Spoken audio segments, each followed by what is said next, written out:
I have come here to chew bubblegum and kick ass. And I'm all out of bubblegum.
Happy Sunday, people. How's everyone doing? I wonder if I can get away with playing Tool very, very low on my TV. And so that way I have something to listen to while I'm doing this. Maybe we might, if we turn it down low enough and the microphone can't pick it up, maybe we'll be lucky. We'll skirt by the censorship. Give me something to listen to while I'm doing this. What's going on, everyone? How was your Sunday? We're just going to throw this out into the internet and see who watches and who doesn't watch and go from there. I guess it's a Sunday morning. It's 12 o'clock. My normal time anyway. Let's do it. I've contacted John, End Time Wizards, my dude, to see if he's willing to come on, and he's probably still sleeping. Not expecting to get up. Why would he have to get up? Oh, careful. I bought this honey. It's raw. Oh, it's morning, Taz. Must be early for you. Howling. We're not going to say the name of it just because we don't want to get people doxxed. I'm going to put some in my coffee. I want to try it. I know you can do it with tea. You can put honey in tea and it tastes amazing. I want to try it with coffee. I'm curious. I'll still drink it. It's not like I'm wasting it. 1 teaspoon. Let's see what happens. I'm curious. We're doing an experiment. That's what it is. I hope you can't hear that music, Tess. Because if you can hear it, then YouTube can hear it. If YouTube hears it, they'll take me down. So, I was out last night. Had a great time with my friends. Got home nice and early. Went to bed. Had a good sleep. It's going to taste like shit, probably. Did a video this morning explaining the girlfriend game. So hopefully that gets received somehow.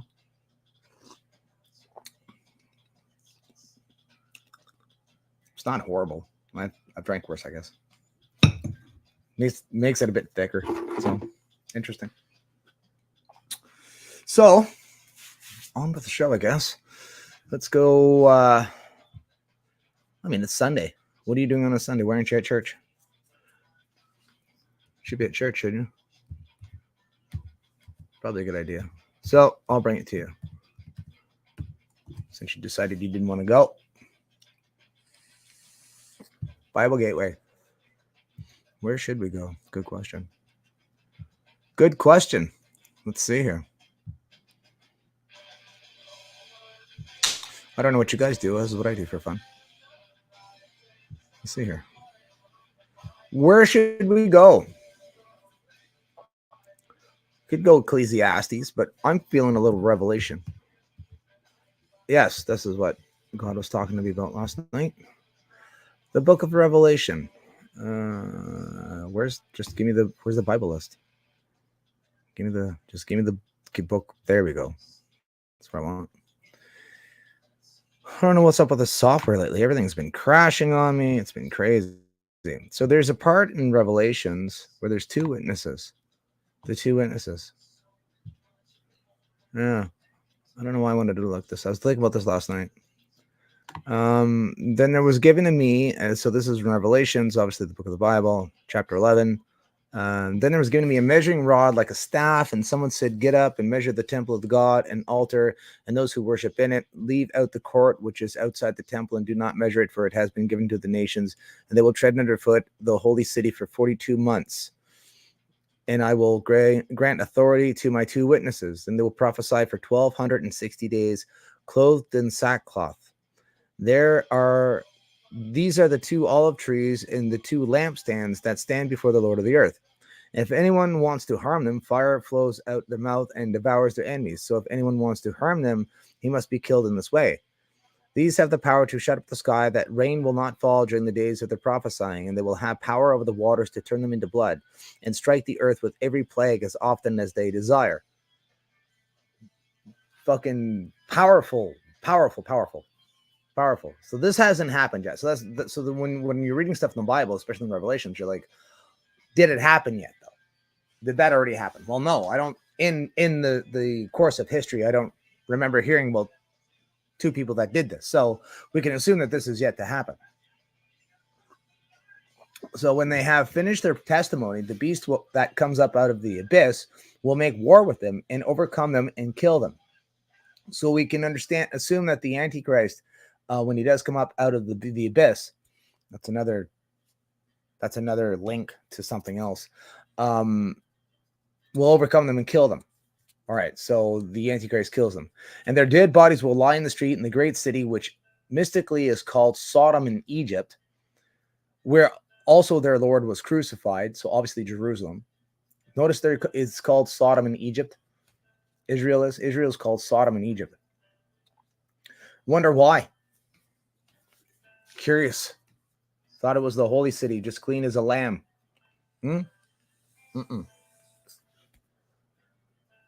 Those from the peoples and tribes and tongues and nations will look at those from the peoples and tribes and tongues and nations will look at their dead bodies for 3.5 days and will not permit their dead bodies to be laid in a tomb.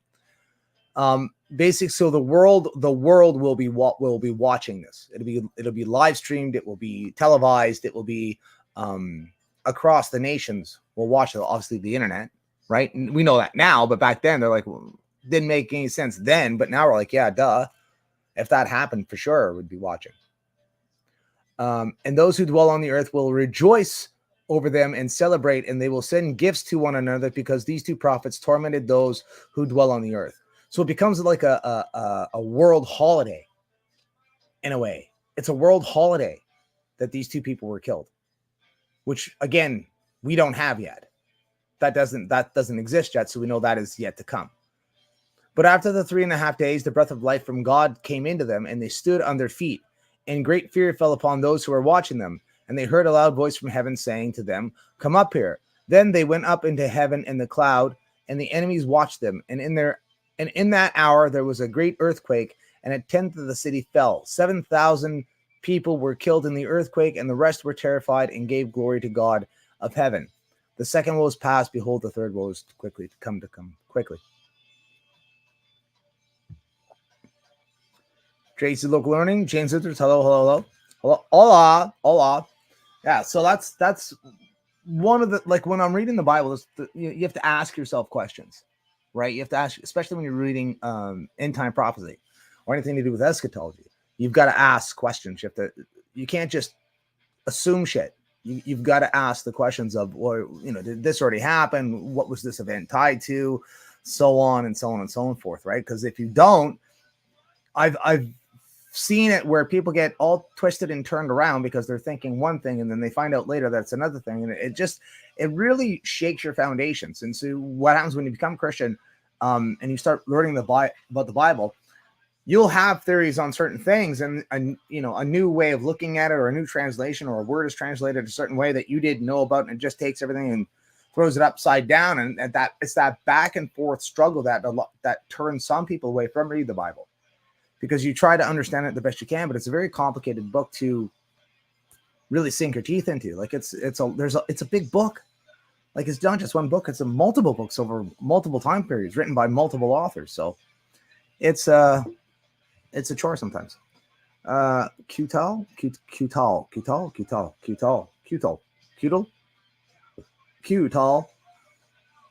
Morning. So that's that. There's another thing that it linked to the Abyss. If I can find it quickly enough. Let's see here. The Angel in the Little Book. That's not it. Where is it at? Here it is. The fifth trumpet in the bottom. But here it is here. And the fifth angel sounded, and I saw. Then the fifth angel sounded, and I saw a star from heaven which had fallen to earth. So a star that had fallen already.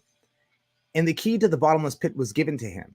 He opened the bottomless pit, and smoke went up to the pit like the smoke of a great furnace. So it was an angel or something, a star that has fallen.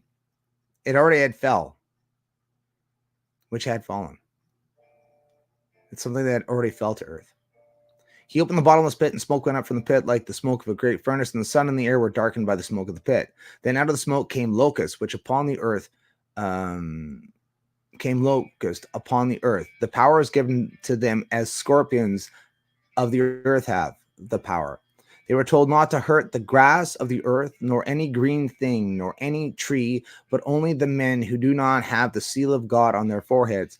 And they were permitted to kill anyone, to torment for 5 months, and their torment was like the torment of a scorpion when it stings a man. And in those days men will seek death, and it will not find it. They will long to die, and death will flee from them. Terrifying. Aliens. The appearance of the locusts was like horses prepared for battle, and on their heads appeared to be crowns like gold, and their faces were like the faces of men, and they had hair like the hair of women, and their teeth were like the teeth of lions, and they had breastplates like the breastplates of iron, like breastplates of iron, and the sound of their wings was like the sound of a chariot of many horses rushing to battle. They have tails like scorpions and stings in their tails, and their tails is their power to hurt men for 5 months. They have king over them, and the angel of the abyss, his name is in Hebrew as Abaddon, and in the Greek, he has the name Apollyon. And then if you translate that into English, it says destroyer. Yeah, the destroyer. And when you read about the angel of death, my destroying angel, I shall send to you, the angel of death. That's who that is. It's the angel of death. It's the destroying angel, my destroyer, the angel of death. The same one that went through and killed all the firstborn of Egypt. Same guy.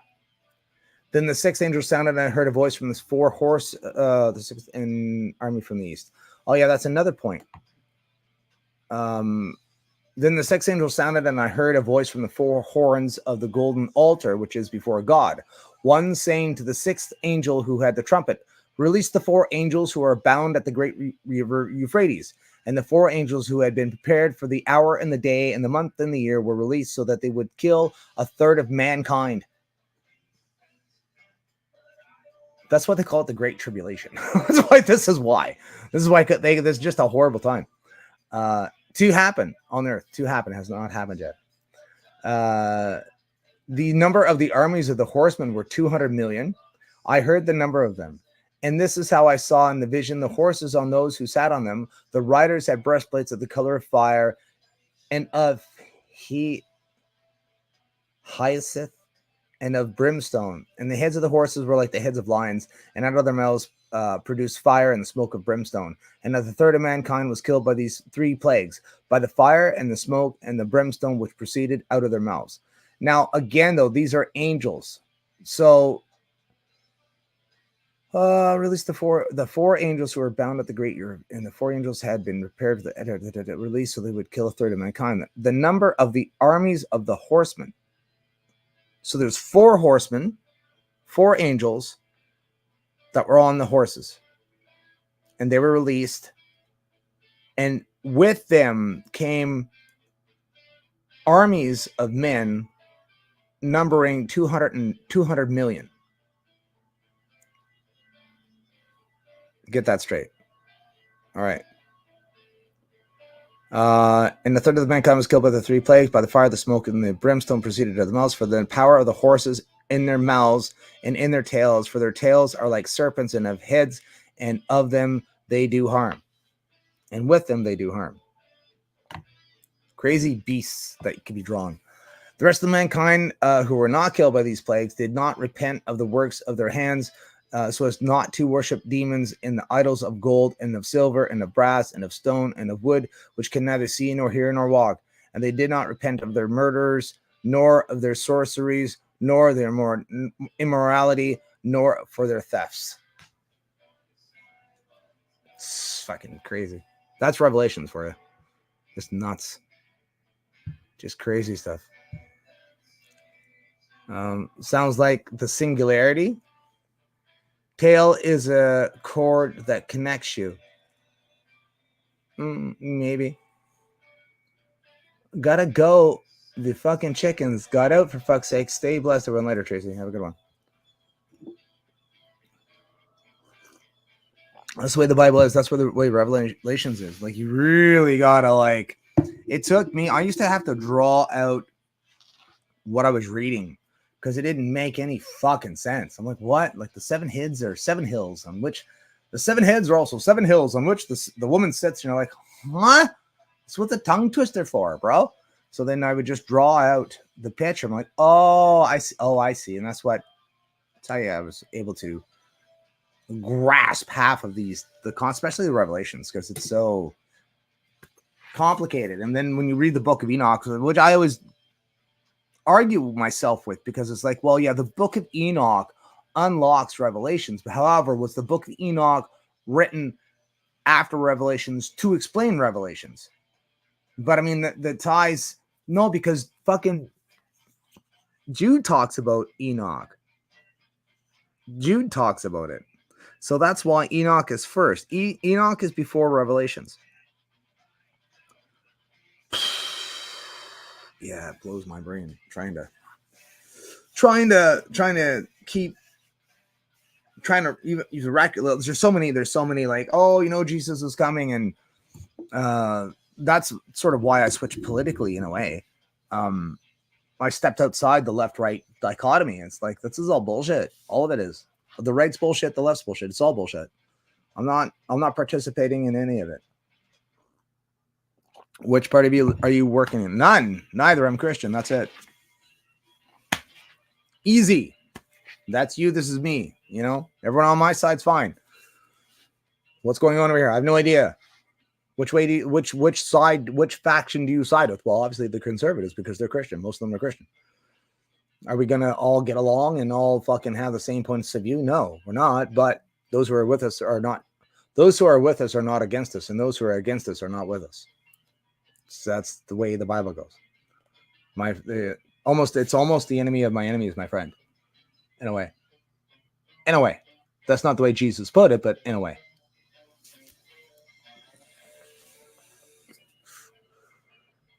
So let's go see what nonsense we can find. There's always nonsense to be found. And this is how we're going to do it. I'm not going to talk about the girlfriend game here, because I'm going to save that for Tuesday nights. That I don't have the list done. Still working on the title. I just wanted to kind of come hang out today and see what's going on. This is also a big test for Rumble as well. I did a stream Friday night with my friend from Saskatchewan, and the amount of views on Rumble were like it didn't just blow YouTube away, it shattered YouTube. Like I was so disappointed on the performance of YouTube versus Rumble, and how much better Rumble is, yet how much I don't know why we always side with YouTube. I don't know why. Maybe it's the ease of access. Some people do really well on it, I guess. Rumble seems to be the place to be, though. I was talking to Tom Koo off of the Bigethoff there, and he was telling me that he's been having some really good success on Twitter. Maybe we'll look into that. Maybe we'll check into that. I've been picking my scabs again. What is this? That's nice. It's this one here. Morgan May. Hello, Morgan.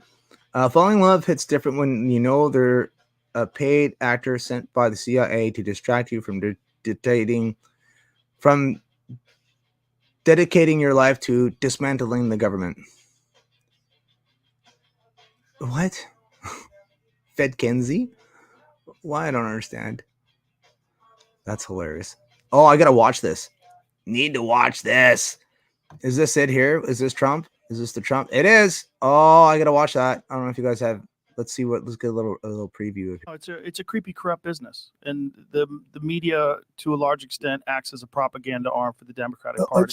It's not even believable. Yeah, it's bizarre to watch, and most young people, I think, are aware of it. I think most boomers still, unfortunately, read the newspapers and believe in CNN. But it's getting younger. Yes. Let me tell you, it's getting for us, for a conservative. Yes. Oh, that's gotta be watched. I'm gonna watch that later. That sounds like a good idea. Make money on X. Oh, can I? Do any Indigenous people on this app want to chime in? Wondering what people think of her opinion. What is she saying? What's the problem? And Canada is a white supremacist, colonial, racist project, as is Israel, as is the state of Israel. So I don't even consider myself to be a Canadian because this is Indigenous land and this land is occupied. So the people who are here, whether they are settlers, we firstly need to educate ourselves about what has happened on this land and what is continuously happening in order for us to be able to understand what. Oh, that's a problem. That's a problem. Is that the message going out? That's a problem. That's a big problem. Oh, dear. And then we get overpopulated. And then they take the majority. And then all of our hard work was for nothing. Yeah. And I don't care. Like from the, like whoever's been here from like the 1600s, 1400s up until today. That's what she's shitting on it. She's shitting on that. I don't even consider myself Canadian because you're not. Because you're not. Plain and simple, you're not a Canadian. Good. Congratulations. I'm glad that you acknowledged that fact for yourself. Good. I'm glad that you're not. No, you're definitely not. Yeah, because a Canadian loves this land. That's why we live here. Dumbass. We're colonizers. You aren't you? Fuck. Yeah, we colonized the land. That's what it is. No, we came in and we broke our fucking backs on it, is what we did.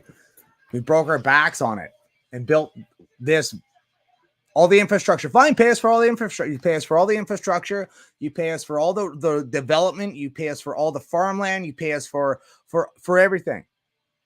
And we'll all go back to Europe as soon as you pay up.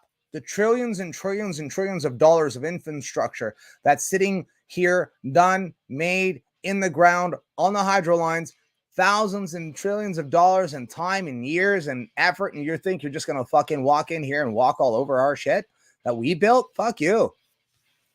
I don't give a fuck if she was born here or not. If you were born here, you're going to get kicked out. Kick her out. I don't consider myself a Canadian. Then get the fuck out. This is Canada. It's been decided. We decided this is Canada. We decided this was Canada. We had a couple arguments with the states of where exactly the borders were, but that all got hammered out, and we lived peaceful with our neighbors in the states because we decided this was the border that we wanted. This is what we accepted between both countries. This was decided, a mutual agreement. This is where your border is. Okay, fine. You're on your side. We're on our side. No problem. Deal. Cool. We decided. That's why. So if you want to start changing the borders or changing what's going on, well, I mean, that was a fight that happened a long time ago. But if you want to fight some more, we can. It's up to you. That's bullshit. Fuck you, you bitch. The fuck are you? Shut up. Be quiet. Oh, Biden. What's he saying? I firm up to the Native Americans for 150 years of boarding school abuse. This is significant. Very. Mark Miller. What is the weird ass things in his name for? Let's see here. Another one. I formally apologize as President of the United States of America for what we did. I formally apologize. For what we did? It's long overdue at a tribal school in Arizona. You didn't do shit. What are you apologizing for? What'd you do? Nothing. Why did you have a hand in it? Shouldn't you be going to jail then? Why are you apologizing? For what they did. Not what you did, for not what we did, for what they did. It's a they thing, not a we thing. Unless you had specifically a hand in it, fine. Okay, yeah, you shouldn't have done that. Like, is there, you're going to charge you, you're going to take a fine, you're going to step down in the office, you're going to take a demotion, you're going to take a pay cut, you get written up for it or some shit like that, fine. But it's not like you didn't do a damn thing, you fucking idiot. What'd you do? What we did, what they did, yeah. The previous people that were, the previous organizations and systems and governments and offices and bureaucrats and what they did, yeah, they shouldn't have done that. Thanks for filling us in there, Jim. Thanks for filling us in. Derek says, Drew looks like the Costco family kid. Who knew that fat retard was a phenotype? Ow. Ouch. I don't know who that is. Sounds awfully mean.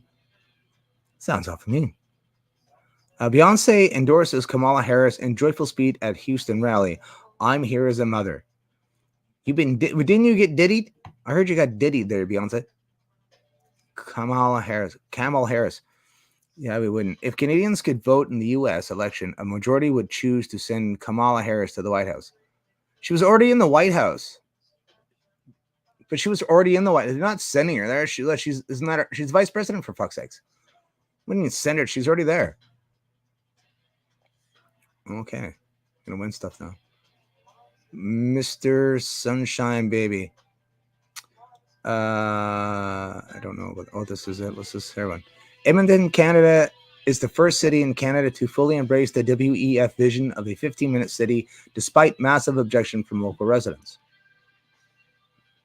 After 3 years of planning, city administration is presenting its vision to accommodate a population of 2 million people through 15-minute cities. 3 days of public hearings on the plan began at City Hall this morning. Shailen Skalski has more.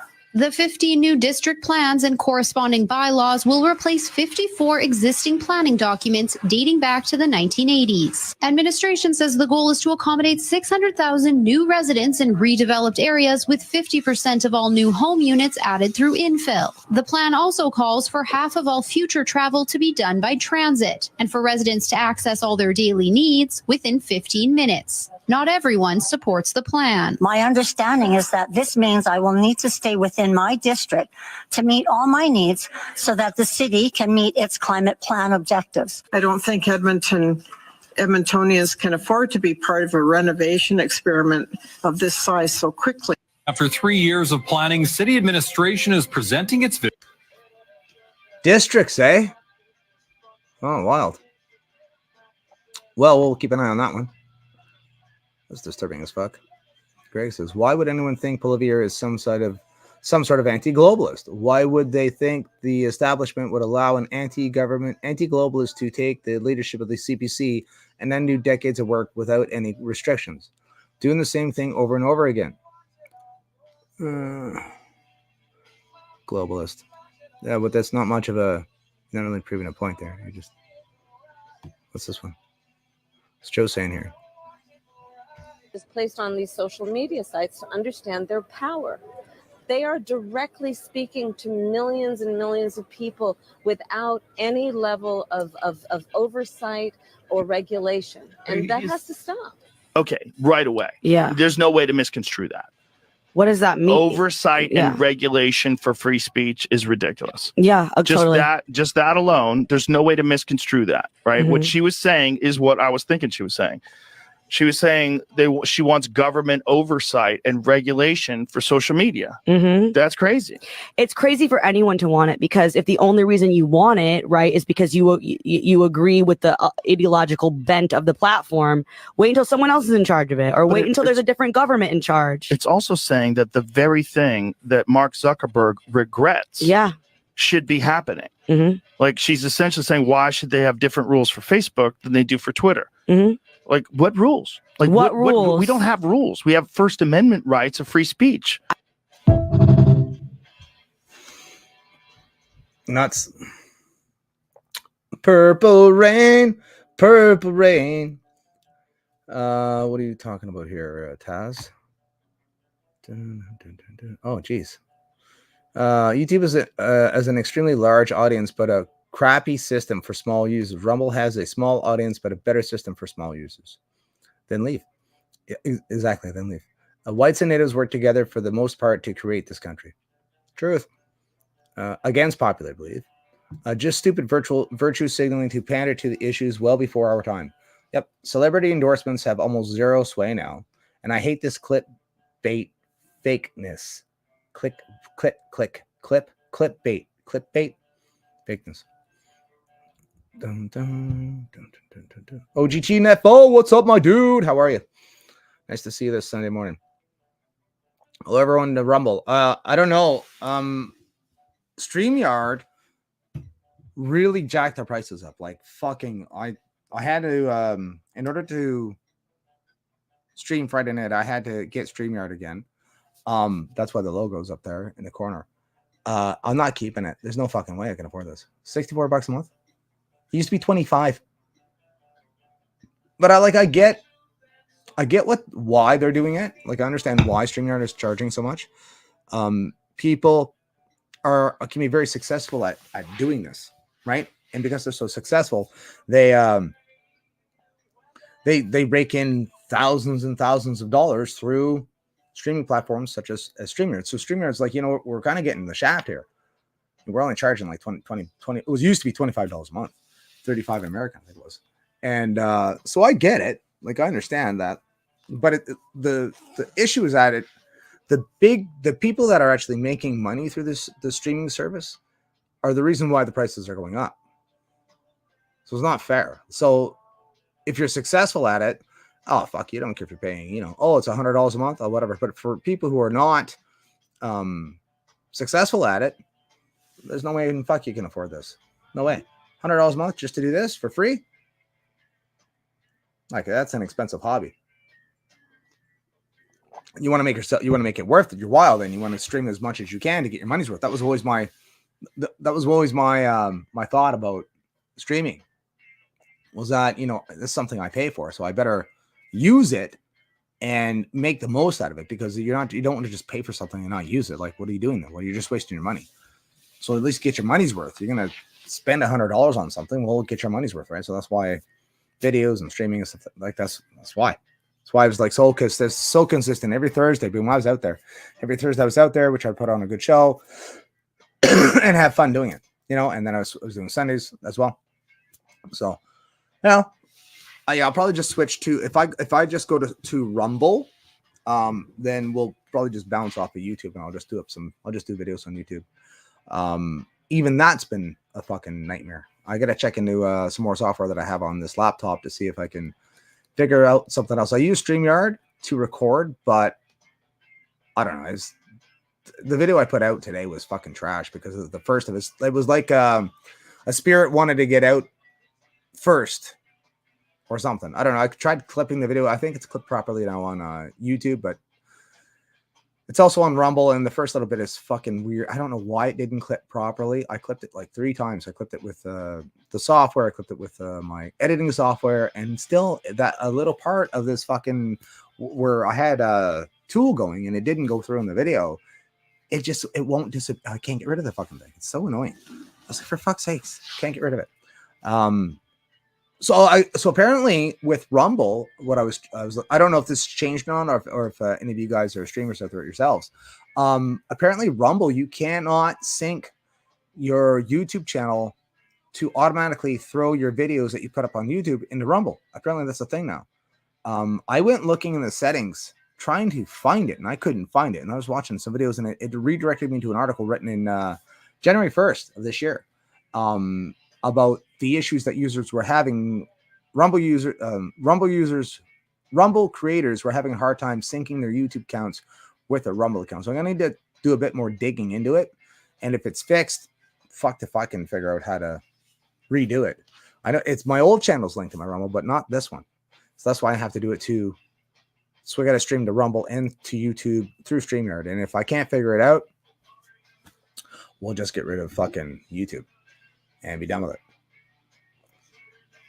For streaming, anyways. Anyway, back to the news. Let's see what's going on. I'm just curious what's happening. I'm just curious.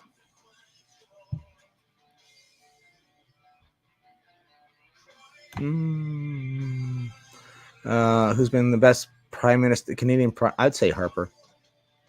Yeah, for Harper. I don't know. My own opinion. Joe Rogan, 24-hour polls results. Trump, 96%. I bet. I bet. Here is Freeland openly giving us evidence that the mandates were used as a coercion. This disgusting woman smiling while telling a story about a gentleman who didn't want to take it, but did it because of the mandate. We need answers why this was allowed. Where is it at? I hate this bitch. I don't hate her, but vaccine mandates work. There are people in the country who just, haven't gotten around to getting vaccinated. Maybe they have some worries, sort of inchoate, amorphous concerns, and for whom having a practical reason why you need to get vaccinated is enough of a nudge to have them take this action. And actually, just last week when the Prime Minister and I were at a vaccination clinic here in Ottawa, we talked to one gentleman who told us about how his daughter had been bugging him to get vaccinated. He sort of wasn't sure he wanted to do it. But the fact that the mandates were in place and he now needed to be vaccinated to go to a restaurant, he just said, okay, what the heck? And he let his daughter drive him to the clinic that day. I think we should not discount the number of Canadians who are in. And then he got a vaccine injury and died. I don't know if that's what happened, but I'm assuming. What happened to Anne Hetch? No one really answered the first time, so I figured I'd ask it again. I don't know who that is. Real Toronto News man gets kicked out for allegedly having Palestine written on his hat. Kicked out of the Raptors game for having a flag on his hat. Really? Sounds kind of mean. Good morning, right here. They're kicking me out because of him.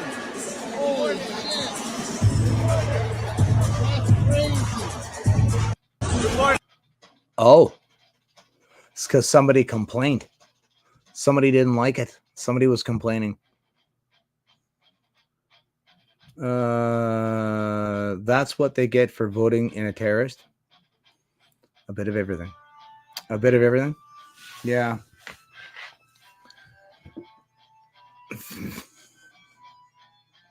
How is she a terrorist? Freeland's a terrorist? I don't know about that. Annoying. Yes, annoying for sure. So hard not to sing. Should put on the country. Just to be annoying. Besides, I want to go for a walk later. I don't even know if you can hear that or not. Let's put on some country. There you go. Yeah, I'll save the tool for my walk. Down another notch. There. At least I'm not singing. Although no guarantee at all. No guarantee at all. There should be a new post now. In here for a bit. Breaking ballots were transferred to new boxes and stored off-site, either at district offices or supervisor's home. Ooh. Excuse me. At 20 billion versus 17.9 billion, Canada's total contribution to the Ukraine war effort now exceeds American military aid to Israel. Jeez. Yeah, man, I tell you, that stuff that is still going on. It's insane. Ooh, what do you got there, Lord Animus of Diagon? Instrumental for Lord Animus 14 is complete, and it's a fucking banger. That is a fucking banger. Look at that. Nice. I like that. Some say it's time for Canada to criminalize residential school denialism. Why are people denying that they actually existed? Are people residential school denialism? No one's denying that there was residential schools. There were residential schools. There were. I don't think anyone's denying that fact, because that's a fact. Was there abuse that took place in them? Yep. Of course it was. Yeah. It's like saying that there wasn't abuse in Catholic schools or any other institution where there was children and pedophiles. And it's a common thing. Where would the pedos go in the olden days? Where do they go now? Probably as well. Anywhere there's kids. Where's there a lot of kids? Residential schools. Be like a magnet for them, right? Be a magnet for them. So no one's denying that.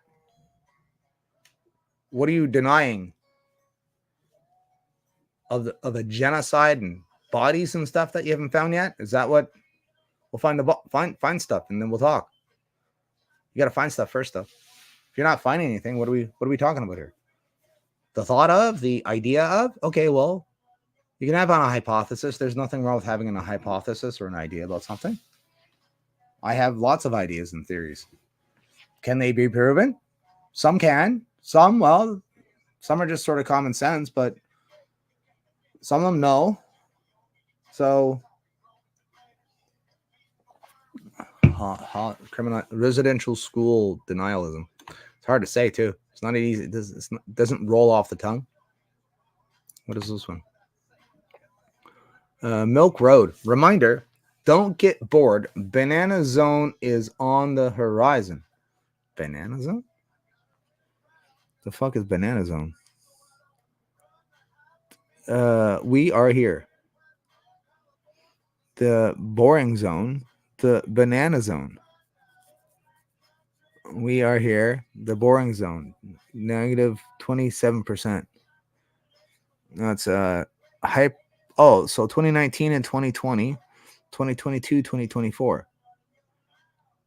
How are these related though? What's the algorithm? I'm so confused.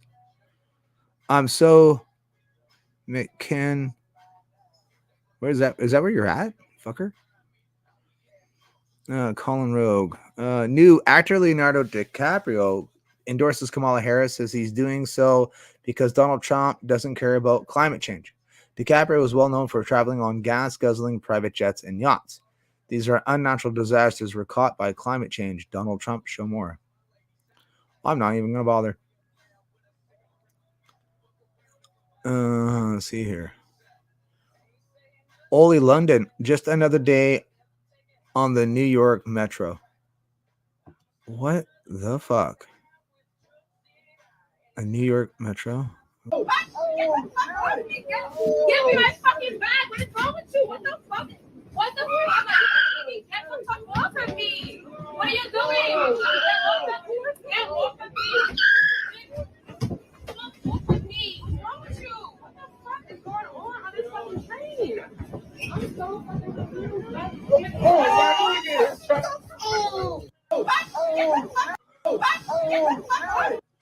Okay, that's kind of fucking creepy. Like that's kind of fucking creepy. Imagine that. That'd be fucking nuts. That'd be crazy, man. The mayor of Edmonton.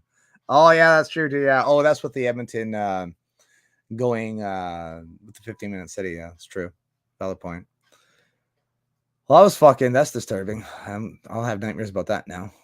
I'll have nightmares about it. See what we can see what's happening up.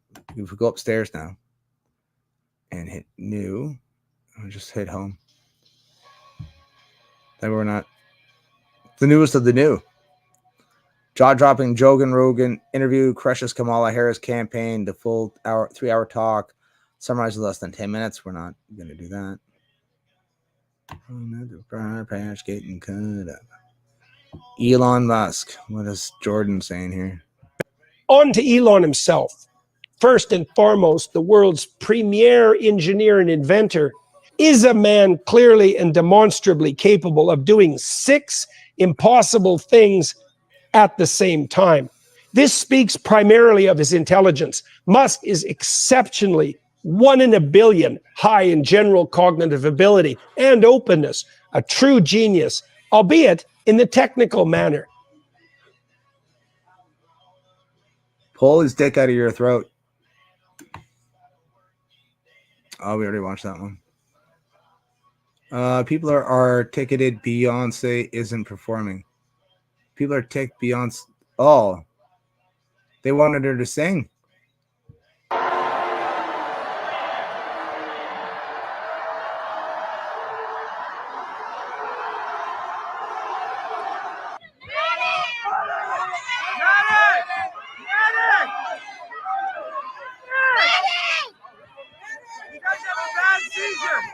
Ill and dying.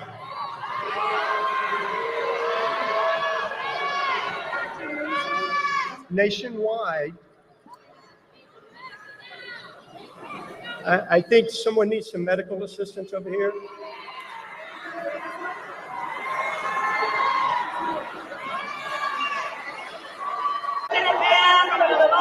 Oh man, I can't watch that shit.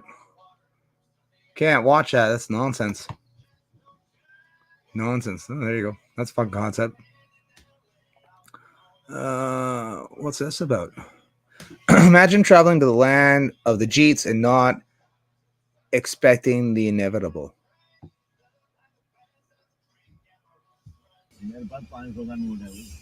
Ma'am. Sorry, no. Can we go? I'm supposed to pay money. बाहर का देखा नहीं है ma'am जी बाहर का Please use your seatbelt for your safety. What was that?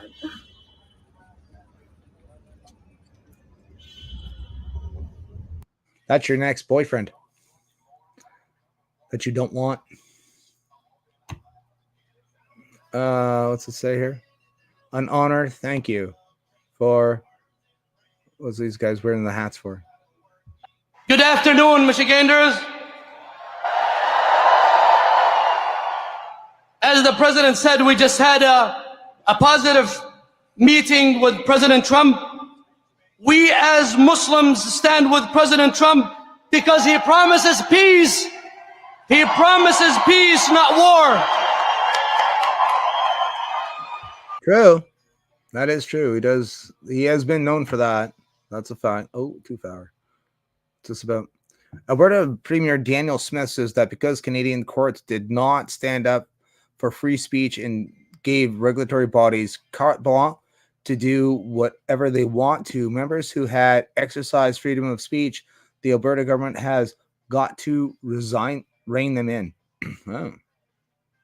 Yeah, the courts you would have expected would have stood up for free speech and free expression, but they've essentially ruled, it seems to me, that these regulatory bodies have carte blanche to do whatever it is they want to their members. We don't think that's appropriate. We know that the provincial government gives these regulatory agencies their mandate, and if their mandate creep has gone too far into the realm of regulating in areas where they shouldn't, we got to rein them in. Yeah, the courts you would have expected would have stood up. Well, I don't know. That's fascinating. I know Taz doesn't like it very much. Let's see who's up and at him here. Anybody up and at him? Did an hour by myself, not bad. Toss that in the chat. See if anyone wants to join in. And go from there. It's going over on there on Rumble. Well, we got 6 people there on Rumble. Why don't you guys say hi? Guys are quiet. Shh. So quiet over here. OGT and FO is all quiet. It's all alone. No. What's this? Oh, stop screaming. There we go. Yeah, I don't know. There's again though, it's politics, right? Left, the right. The thing with Trump is that then a lot of people are like focused on the states right now because it's such a fucking circus. Up here, we've got nothing but a stalled government. We'll see Tuesday if they there was supposed to be a vote Wednesday. Yeah, there was a vote Wednesday, so we'll go look for that. See if we can find that. See what the hell happened there. What's up, Sass sister? How are you? Nice to see you in the house. We'll see what happened with that. I'm a little somewhat. I don't have any hope at all for the Canadian government. After Trudeau got in, and basically was in for like an extra 2 years because they had that by-election. I was so shocked. Wasn't really shocked. I was disappointed in a way that he still got in. Like, oh, we're not there yet. We're just not there yet. But a lot of people were focusing in on the blackface, and they thought that was sort of the catch-all. That was the catch-all, was the blackface posters, and they were pushing it and pushing and pushing. It didn't gain any traction. No one gave a fuck. Nobody cared. They're like, yeah, it was a Halloween costume. Nobody cared. It was like, oh yeah, but he's a racist. It was like it was a weak ploy. It was a weak ploy. It was something. I mean, you got to try something, but it was kind of weak in a way to use that. So I don't know. I was like, after that, I was like, I think we tried voting them out. We tried the voting thing. It doesn't work. So I was like, well, obviously, and I mean, I got to look at it this way too. Like, God has his own plans, and no matter what we want, it will happen the way we want to. We have to get to the end of the story. And part of that story is when Jesus comes back. So we have to get to that eventually. And that's when all the bad things happen. So for us to expect good things to be happening is counterproductive in a way. You're not going to get anywhere. You're not getting anywhere with thinking that it's all going to work out in the end, because it doesn't work out in the end. Like, it gets worse and worse and worse and worse and worse, until like we, the West, are actually getting affected by it. That's what's going to happen. We'll have to wait and see. Have to wait and see. My daddy showed me. Can't help it. Can't help it. I put it on. I didn't put it on purpose, but it's there now. Let's see what else we got here. We're not singing. We're not singing. It's hard not to. I hear it. I hear it in the background. Drive me crazy. But I need it. I need the noise. I just need noise. Dog. Where's it at? The signs of the Christ return. Matthew 24, the standard. Jesus came out from the temple and was going away when his disciples came up to point out the temple of the buildings to him. And he said to them, do not see all these things. Truly I say to you, not one stone here will be left upon the other, which will not be torn down. And that when they say that when the Romans rolled through and destroyed Jerusalem, this is what he was talking about later on. And as he was sitting on the Mount of Olives, the disciples came to him privately saying, tell us, will these things when will these things happen? What will be the sign of your coming and the end of the age? So there's those three qualifications, those three qualifiers. And Jesus answered them to saying, see to it that no one misleads you, for many will come in my name, saying, I am the Christ. So obviously, anyone walking around saying they are the Messiah, just discount them right away. And will mislead many. You will be hearing of wars and rumors of wars. See that you are not frightened, for those things must take place, but that is not yet the end. So obviously, the same thing applies with today. You will hear about wars. There'll be wars and rumors of wars, but these things must take place. For nation will rise up against nation, kingdom will rise against kingdom. In various places there will be famines and earthquakes. So there's the same old shit. It's gonna be the same old shit. But all these things are merely the beginning of the birth pain. So it's like a woman getting pregnant, and as the contractions get closer and closer and closer together, the baby is about to be born. So the more chaos and chaos and chaos, and when all the world is just in absolute fucking chaos, that it's leading up to the breaking point. Therefore, when you see the abomination of desolation, which was spoken through the Daniel of the prophets, standing in the holy place, let the reader understand, which I always forget. It's explained about in Daniel. I just always forget what it means. I always forget what he's talking about. Like, what is that again? It's one of the signs that you have to look for and understand, and I totally always forget what it means every time. Then those who are in Judea must flee to the mountains. So that I always, when Israel was invading Gaza, this is what I thought of. Then those who are in Judah must flee to the mountain. Whoever's in the housetop must not go down to get the things out that are in the house, because it's quick desolation. Whoever's in the field must turn back to get his cloak. But woe to those who are pregnant and to those who are nursing babies in those days. But pray that your flight will not be in the winter or on the Sabbath, for then there will be a great tribulation, such as not has occurred since the beginning of the world. So something happens, and they have to run to the mountains. Those who are in, we could technically go into Judea, go searching on maps and stuff and see where this stuff is, but I'm not going to do that. Unless those days had not been cut short, no life would have been saved. But for the sake of the elect, those days will be cut short. The elect, people who are chosen. That's what they're talking, the chosen ones. Then if anyone says to you, behold, here is the Christ, or there he is, do not believe him. For false Christs and false prophets will arise and will show great signs and wonders, so as to mislead, if possible, even the elect. Behold, I have told you in advance. So if they say to you, behold, he's in the wilderness, do not go out. Or behold, he's in the inner room, do not believe them. For just as lightning comes from the east and flashes to the west, so will be the coming of the Son of Man. Wherever the corpse is, there the vultures will gather. But immediately after the tribulation of those days, the sun will be darkened, and the moon will not give its light, and the stars will fall from the sky, and the powers of the heavens will be shaken.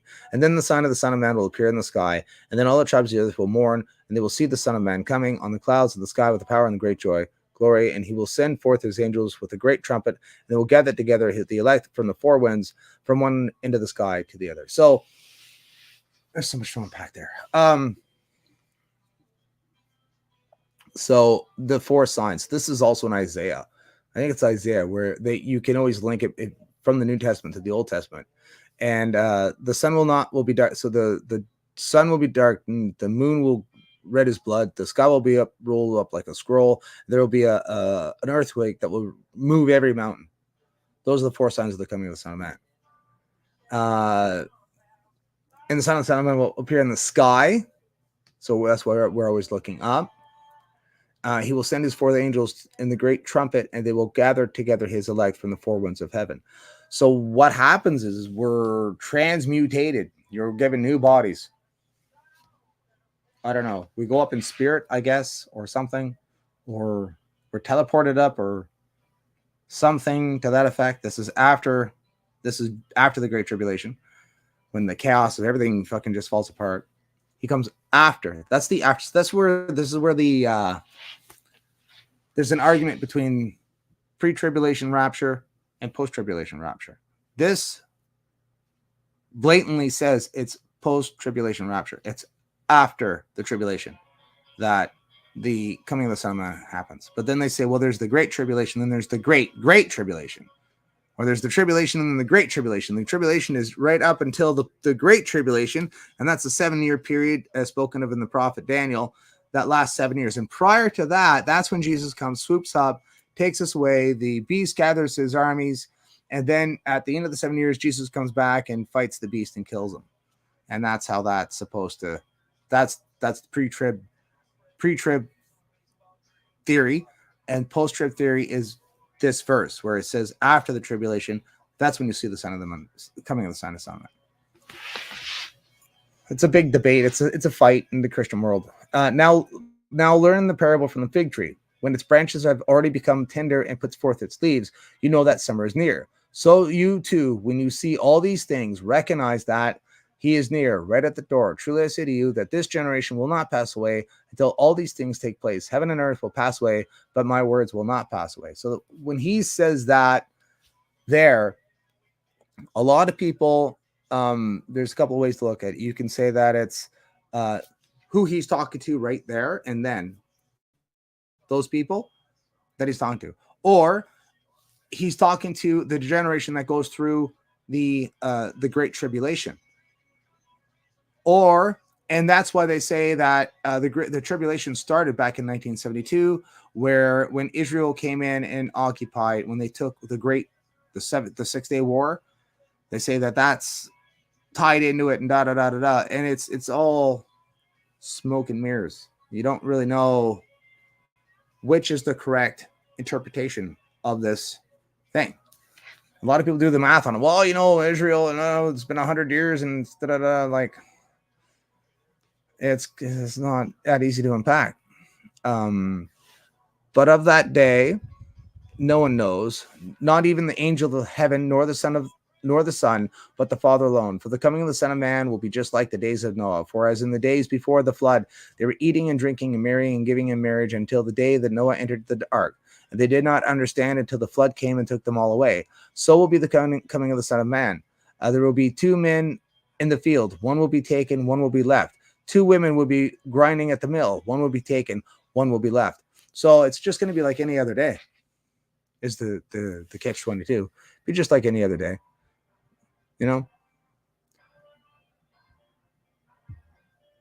It's just going to happen. Therefore be on alert, for you do not know which day your Lord is coming.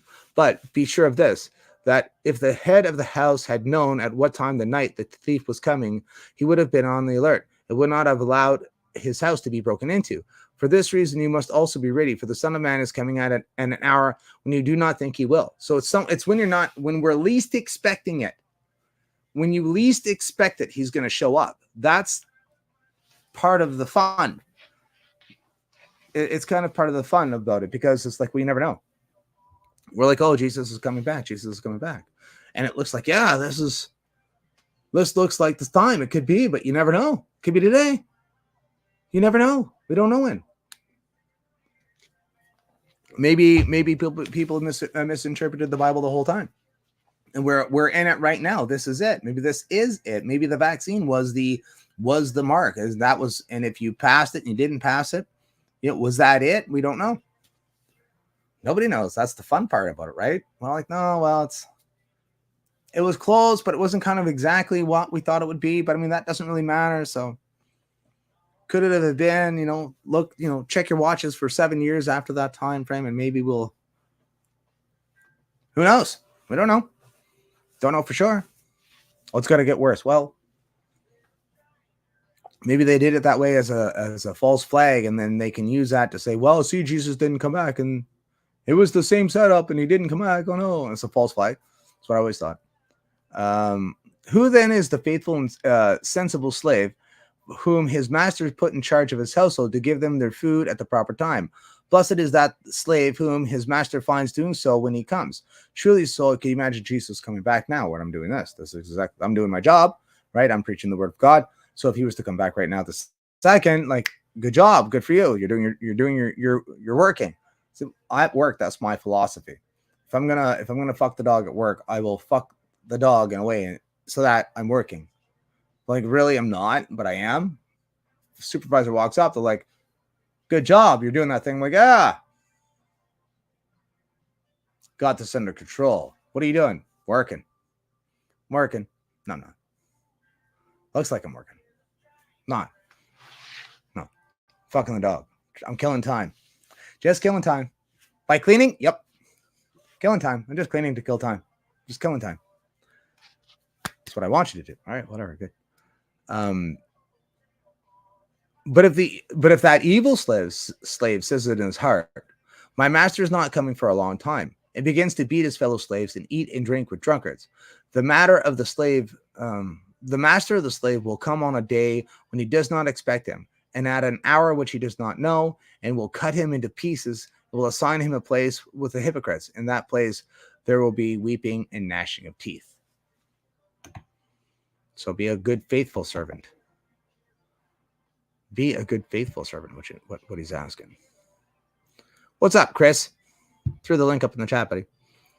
Happy Sunday. You're still figuring out You're still figuring it out. I have to admit that I know zero about the Bible and religion in general, but how many people wrote that book? I think there's 60. There's 60 some odd books that are written. I think there's 60 and change. There I am. Ish. How many books are there? A lot. Well, they're not numbered though. It's no fun. A lot.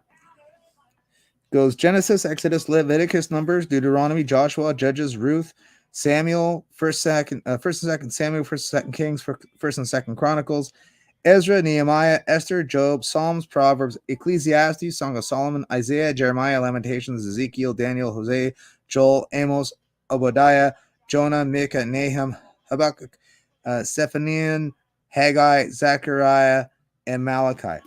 A lot of these are all the lesser known prophets. Amos, Obadiah, Jonah, Micah, all that. Those are the smaller prophetic books. For the New Testament, there's Matthew, Mark, Luke, John, Acts, Romans, 1 Corinthians, 2 Corinthians, Galatians, Ephesians, Philippians, Colossians, 1 2 Thessalonians, 1 2 Timothy, Titus, Philemon, Hebrews, James, 1 2 Peter, 1 2 3 John, Jude, and Revelations. Now, there's actually less authors in the New Testament than there is in the Old Testament, because Matthew, Mark, Luke, and John were written by Matthew, Mark, Luke, and John. Not exactly, but close enough. But Romans, 1 2 Galatians, Ephesians, Philippians, Colossians, 1 2 Thessalonians, Timothy's, both books. That's 10. I think Titus. I don't think Philemon is written by Paul. Paul wrote 11 in the New Testament. So that's a lot for one guy to write, and they're all consistently the same. It's not like when you're reading the different books, you can tell that it's by different authors, by the different styles, by the different words they use and stuff like that. So yeah, I really enjoy reading it. Really do. It's a good time. It's so much to figure out. It's what makes the Bible fascinating. There's so much to figure out, so much to learn about it. And I mean, like, oh, it's fake. It was written by other people. And it's like, well, maybe, but still true. Doesn't matter who wrote it or how many people wrote it. If it all works and it all fits, if it all works. And I mean, like, how did they know though? But how did they know what they wrote? Like, even in Genesis, when you look at Genesis, God created the sun and the moon 4 days after he created light. Like, well, how does that make sense? Well, wait a minute. What's a day? And what is light? Like, well, wait a minute. Like, well, light separated the light from the darkness. So the difference between darkness and light, you kind of have to, it sort of breaks the brain a little bit, because you got to think about things just in it differently. It's not when you flick on a light, like, the light always dispels the darkness. It's a different, I don't know how to explain it. I don't know. I don't have the articulation for it. 4 days after. Well, what's a day? Well, because we always judge. So, like, how can it be a day if he created the sun and the moon 4 days after he created light? Then, like, wait a minute. Like, the first day he created the earth, but then, like, the fourth day, that's when he creates the sun and the moon. Well, what's a day then? Oh, it's not a normal day. It's not like a day to you and I. You and I, a day is when the sun rises, sun sets. That's a day, right? But the sun has to exist. right? And so it's like, well, what's a day to God? And then if days are like millions of years, technically above time and above space, then okay, yeah, this all fits. Like scientifically, it all works. It's kind of creepy and weird at the same time. I guess it's how you. I guess it's about how you interpret it for yourself. I'm spiritual, but not religious. Yeah, there's a lot of people talk to me. I was on the dating app. So I got off and I just left a note on my profile, like, come find me on YouTube. If you want this, come find me. Because I'm done looking here like this because it's retarded. So with that, yeah, because I would ask people that, obviously being a born again Christian, am I religious or am I just spiritual? It's a good question that I don't really have an answer for. You guys could probably answer that for me because I don't really know how to answer it for myself. Am I religious or am I spiritual? I'm incredibly spiritual. Incredibly, I believe. I guess, what does it mean to be spiritual?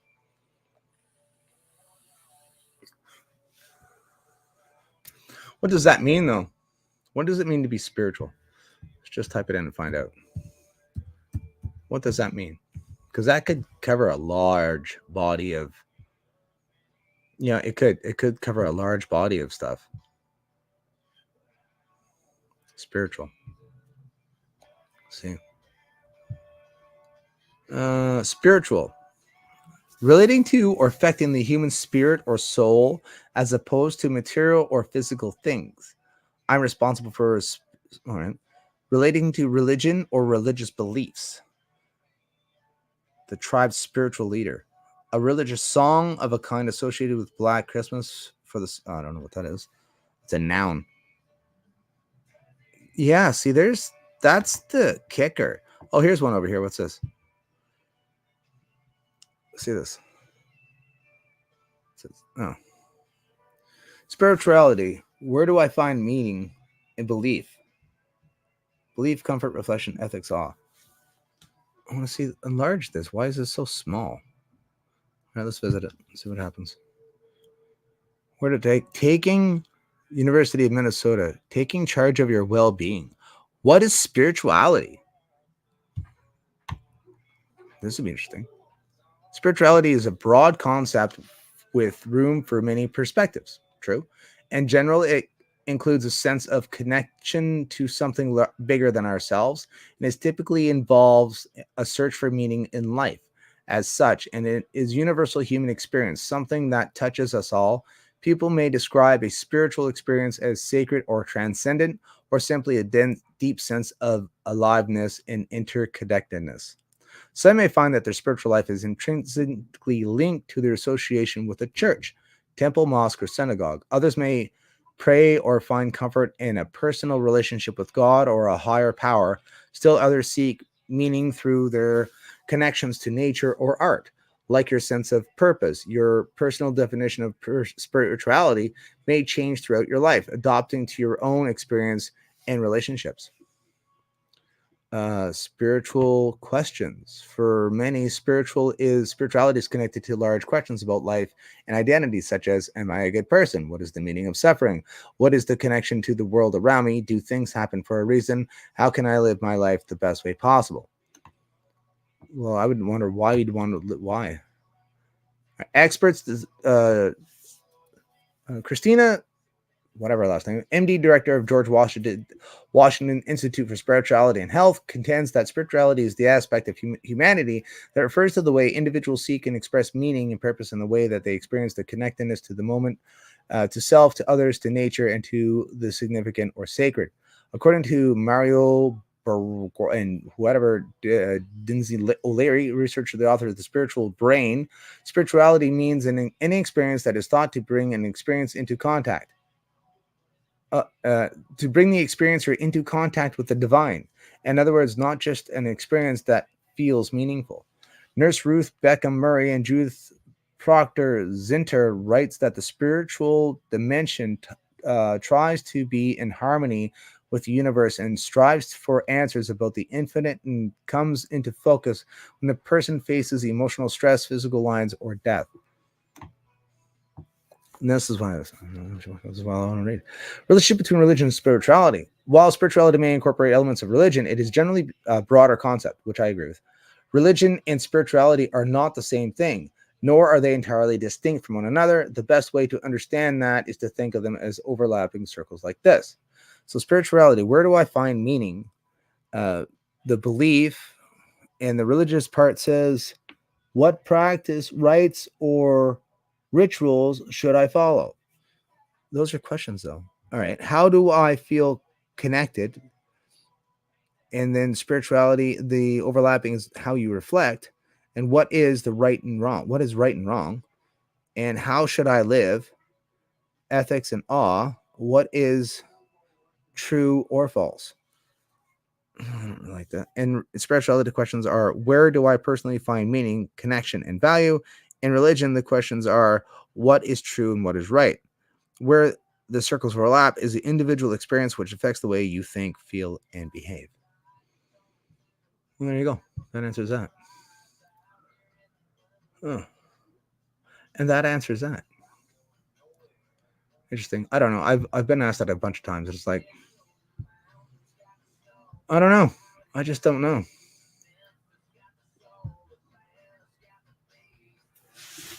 I don't know. It's a tough call. Am I religious? Or am I religious? Or I think, I don't know. I'm very spiritual. Am I religious? Probably. And I've always said that there's people have religion that they keep internally, and there's people that have religion that they express openly. So some people, I don't expect anyone else to follow my rules. I follow my own rules. And people do what the fuck they want to. I don't, as long as you're not infringing on me, and if you're not fucking me around, what do I care what you do? I could care less. I don't care what you do. You do your own thing. It doesn't affect me. As long as it's not affecting me, I don't care. If it affects me, that's a different story. Now I have to get involved. But like, my rules are my rules. Like, I have the rule I don't date dags. I won't do it. I won't do it. Fuck that. No, I don't shit where I eat. Well, that's why I'm looking outside the community for relationships, because I won't do it inside the community, because the inside the community is my family. That's my family. Gross. You want to kiss your sister? Not particularly. Right? That's the way I look at it. That's the way I look at it, right? So, but that's me. And the people get pissed off at me for it. They're like, oh, you're a fucking asshole for making up that rule.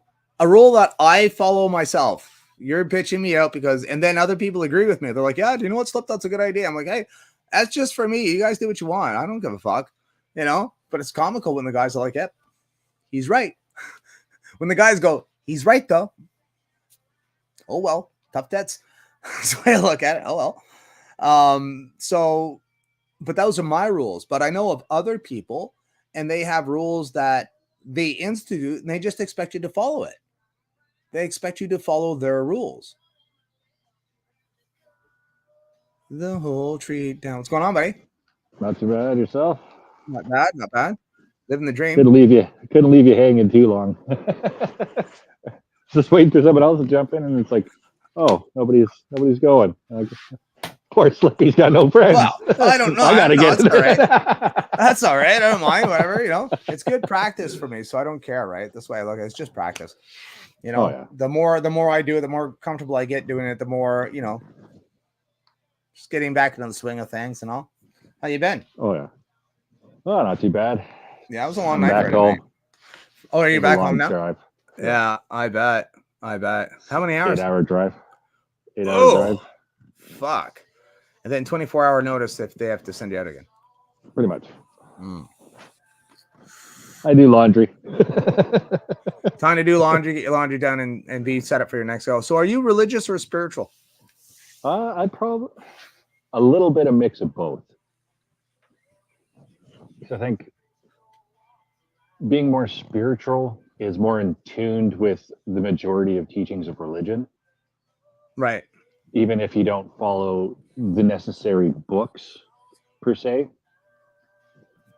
Because a lot of people that I know that are spiritual, they always know that there's a being that is higher.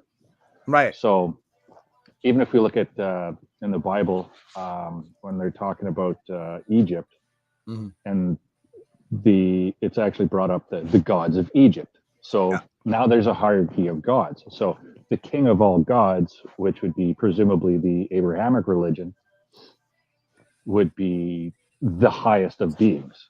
Right. Because that's how it's kind of taught. And then you can see this almost similar teachings in almost every religion that we know of. That there's always a hierarchy. Yeah. Well, there's a hierarchy, there's a set of morals, there's paths to follow. So in pagan, the gods show you how to live, to follow their path. And then in the Abrahamic religions, they tell you how to live. So there's a correlation there too. Which and is both religion. very similar, which With is religion. the religious part. That's the okay. I get it. Yeah. So there's rules. You follow the rules. The rules is what makes it a religion. Not so much. That's what I'm thinking. There's one is the belief, and the other is the action.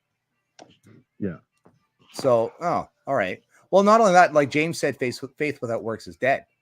So because you can believe what you want, but if you don't follow, I guess it's like following your own word, right? Yeah. In a way. Yeah. It's like driving down a road, red light pops up.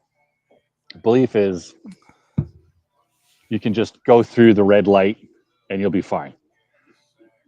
The religion is you should stop at that red light because you never know what's going to happen, because it's telling you that there's a warning, that there's a possibility of someone going the opposite way. Yeah.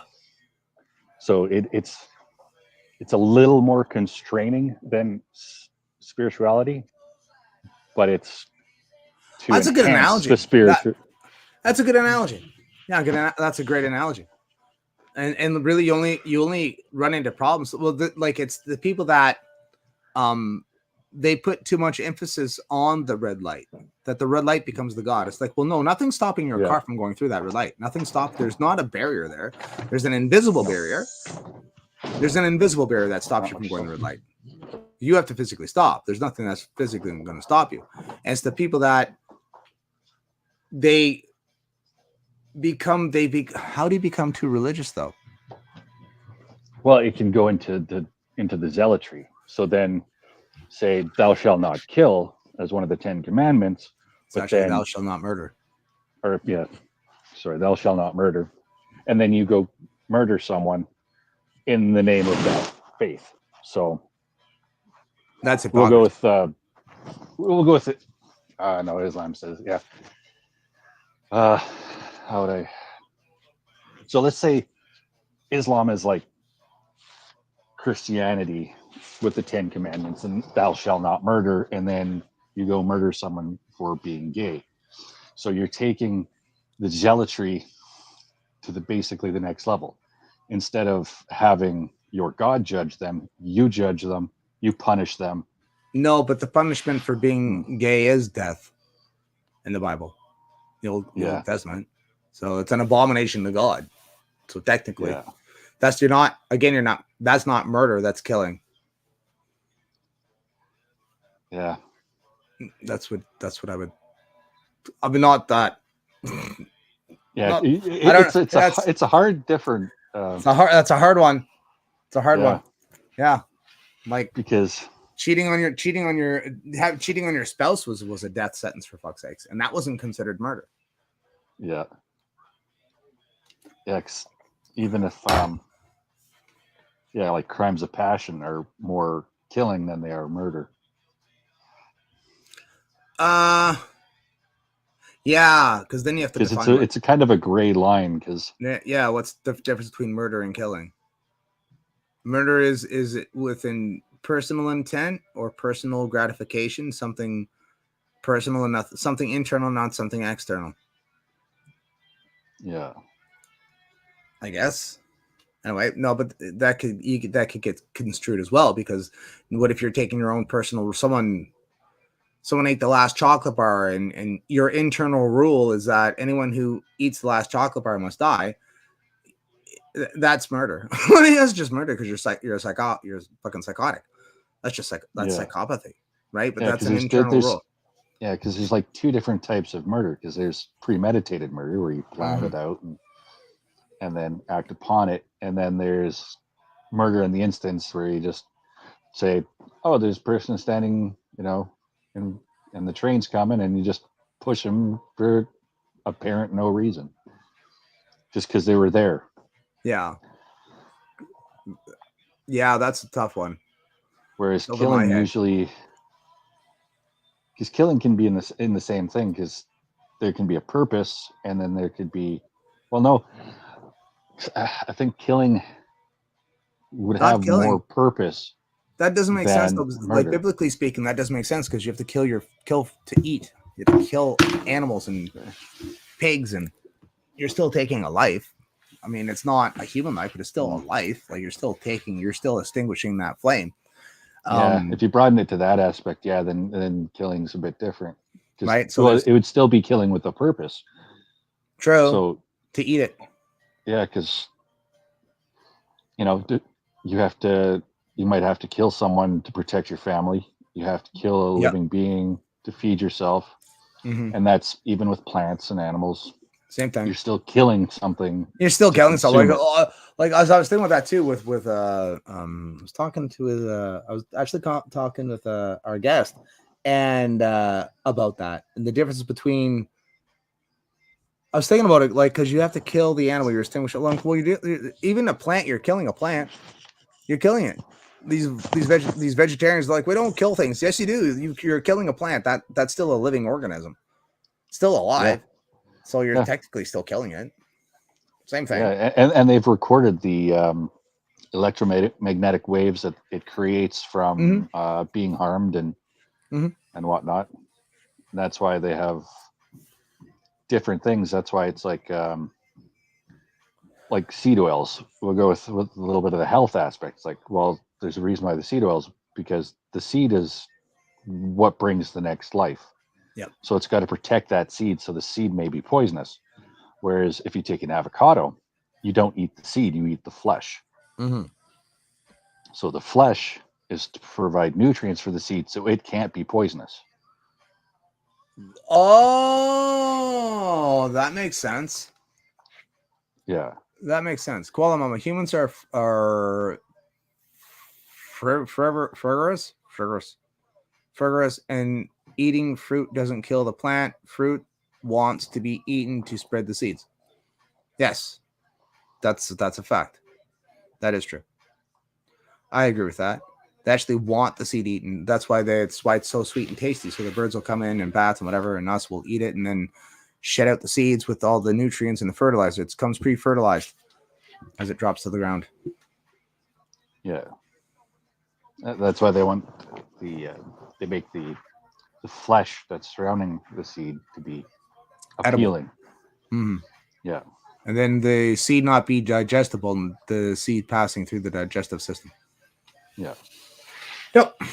Yeah, I don't know. That's a whole other debate, I guess, when it comes to murder and killing. I don't know. Thou shall not murder.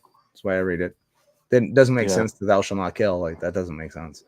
Yeah, thou shall not murder makes more logical sense. More logical sense, and that's a moral. That's a moral thing as well. Like you don't want your loved ones to be murdered or taken from you, so you don't want your things stolen. You don't want your things killed. You don't want your wife coveted. You don't want someone to bear false witness against you. You don't want what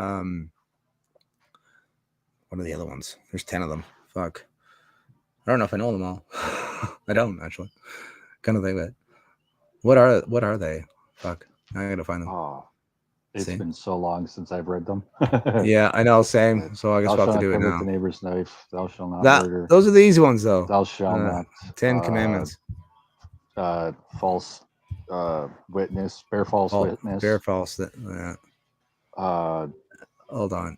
What do you mean you don't know where they are? You should know where they are. I know your God. You shall have no other gods before me. See full chapter. Exodus 20. Then God spoke to all these words, saying, this is it. Here we go. So this is Exodus 20. Then God spoke all these words, saying, let me share this so that way everyone can see it.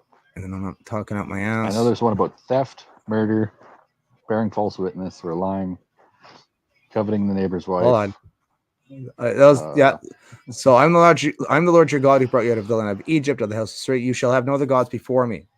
You shall not make for yourself an idol or any likeness which is in heaven or earth or beneath the earth or in the water or under the earth. You shall not worship them or serve them, for I am the Lord your God. I am the jealous God, visiting iniquity in the fathers of the children and on the third of the fourth generation of those who hate me, but showing loving kindness to thousands to those who love me and keep my commandments.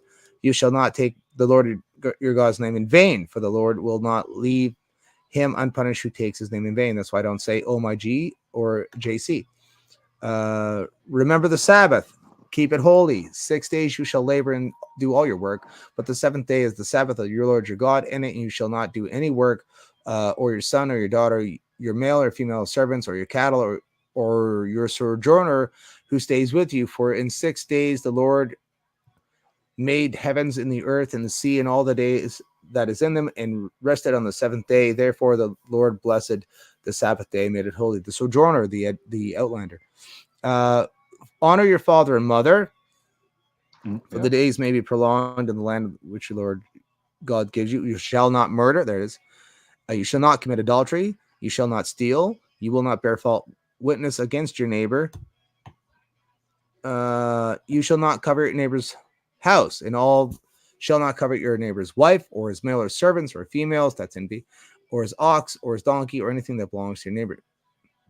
That's the 10. So we got them all, basically. It was the idols, taking the Lord's name in vain, the Sabbath, and only having God before you. Those, and that's where I also see the conundrum as well. It's like, so because God doesn't want you to put anyone before him, yet he put his son to be worshipped as either equal or not above. Not above. So it isn't above. Okay. No, it's not above. No, it goes Father. That's why it's Father, Son, Holy Spirit. Father, then the Son, then the Holy Spirit. Those three. Because it's the communication. It was the communication between the Father and the Son that creates the Holy Spirit. That's why there's three of them.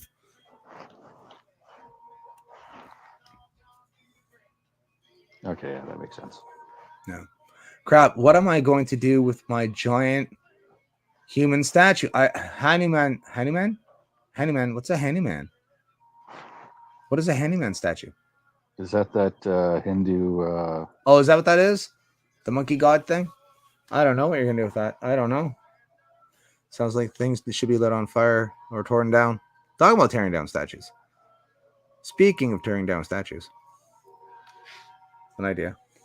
The big giant monkey statue in Brantford. I wouldn't tear it down. I would ship it back to India. Options. Because I would rather not be like the left or the extremists where they would destroy statues and ancient artifacts because they're not in line with something that they believe. Well, I mean, I don't mind having if Canadians decided they wanted to convert to the Indian religion, that is their call. And if they want to erect a church or statues, whatever, fine and great. But what's fine for you is fine for me. We should be allowed to have our own statues up of giant Jesuses and stuff. We have one here in Hamilton. I won't say it just in case the left fucking decide they want to take it down. But we have a Christian symbol that overlooks the city. So, I mean, we don't really get any grief for it. So, tough call. You know, you got yours. We want ours. I'm like, well, as long as you're not fucking with ours, like, I guess you can have yours. But, I mean, fuck, it's ugly. Like, yours is an eyesore. Oh, fuck. Yours is a fucking 50-foot fucking eyesore. It's a fucking eyesore in the middle of the city. Like, are you compensating for something? Yeah, the lack of land in India that they want. Right? The stupid monkey god of the Hindus. Oh yeah, that's what we thought. Yeah, I don't know. That's an eyesore. At least the Chinese monkey god had a pretty good story, even though it's like a very small story based on a huge story, I guess. Right. The Journey to the West. I think it's Wukong. Right. Well, and that's what like Dragon Ball Z is based off of, and a bunch of other spin-off series as well. yeah. Well, I was born in the year of the dragon, so I don't fucking care. I was born on the cool year. Were you born at the year of the rat? Remember. Gross. Sucks to suck. Yeah, I was born in the year of the dragon, remember what mine is. motherfuckers. I was born in the year of the dragon. That's cool. Well, that's why I like lizards so much. I'm not at a Chinese restaurant, so I can't tell you which one I'm from. Always look at the fucking placemats when they got the zodiac. That's the only place. That's the only place you look at is the fucking Chinese restaurant. Yeah, and you always look too, like, oh, all right. All right, yeah, that's it. Yeah, that's right. Outside of that, I'm a goatfish. A goatfish. Where's that at? Capricorn. Ah, same. Yeah, the goatfish. It's a goatfish. Yeah, it is a goatfish, isn't it? Yeah. Because then you have Aries. Aries is the ram, right? Yeah. Aries is the ram. Why is it a goatfish? Odd. So it's I can't. I want to say it's from the Kalevala, Finnish religion, folklore, however you want to call it. Yeah. Old. And there was, I can't remember the name, and I'm not even going to fucking pretend to be able to pronounce it because all those names are just insane in the whole Scandinavia, Northern Europe block. That's when you need the bigot off on here. Yeah. Yeah. So Koala Bear says she's a Gemini. That's the so twins. Capricorn lived in the sea, and the curse that was cast upon them is if they went onto land, they would become goats to be eaten. Really? Yeah. Something along those lines. Yeah, it's been so long since, and that's one of the few books I don't have that I want to get, because I've got pretty much everything outside of a few. Because it was kind of interesting, because Sweden kept basically what you'd call the rituals. Iceland kept the text, and then there's text from Finland, Norway, and Holland, the Dutch. What is the text showing? So the text in Finland, it actually has like the full story, or like the kind of like the proverbs and stuff like that. Right. Same thing with the Icelandic. It tells you about a lot of the proverbs, the stories, What religion is that? So they would all be lumped under paganism, I guess. Some call it heathenism, but it would be Norfolk religion. Elder Fulthark is kind of the writing of the religion. I guess there's like the New Age call it Aswarte or something like that. Esoteric? No, AUSERTA, I think. AUSTRAT.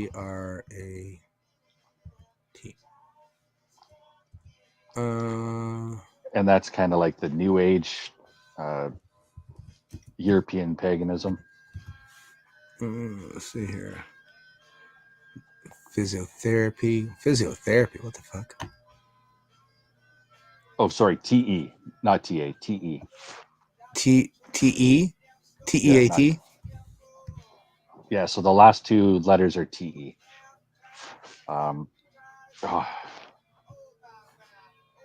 not making this easy on me. No, I'm not. I'm not making it easy on myself. Right? So what else we have bringing up here? New Age. No, it's not.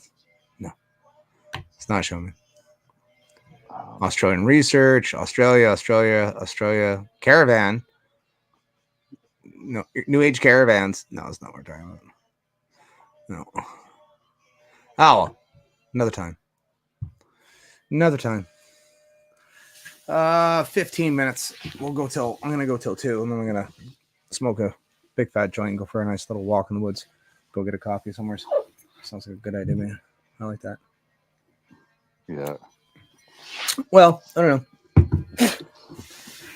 Yeah, and they all have similar Is that things with like that. is that with Thor and Zeus and shit? So the Aesir and the Vanir are with Zeus. Or Right. sorry, with the Thor and Odin. Holy crap. Odin, that's it. That's sorry, my bad. Yeah. Yeah. I was just thinking, I'll have to come give me shit on that one. yeah. I totally fucked that one on myself. So is that with Thor and Odin? Yeah, Thor, Odin, Freya, Balder, and each has they represent like basically like 3 aspects kind of to the human condition almost. Mm-hmm. And then you have the Trinity, Thor, Odin, and Balder, and because it's kind of interesting because everybody's like Valhalla. Well, Valhalla is just like one sect kind of specifically for the Einherjar, which are Odin's warriors. And then like you also have Freya. She has her own hut kind of in heaven, so to speak. It's like if Jesus and his father had like 2 separate huts, that one would be under Jesus and then one would be under his father, so to speak. Right. Even though it's in the same area, Mm-hmm. they have kind of like their own I was talking own with place for their own followers. I think it was Weed the People I was talking with. And she was saying how there's a similarity between Christianity and that, whatever that's called, that religion, the similarities, because you could almost make the comparison of when Jesus said, I go away to prepare a place for you for in my Father's house are many mansions. I go to prepare a place for you for where I am, you may be also. So there's more to that verse as well. That's important. We'll get into another time. So you could almost make the comparison of that different huts. Yeah, similar. It's on the same or similar basis. Same wavelength. Yeah, same wavelength. So I see the comparison there. Yeah.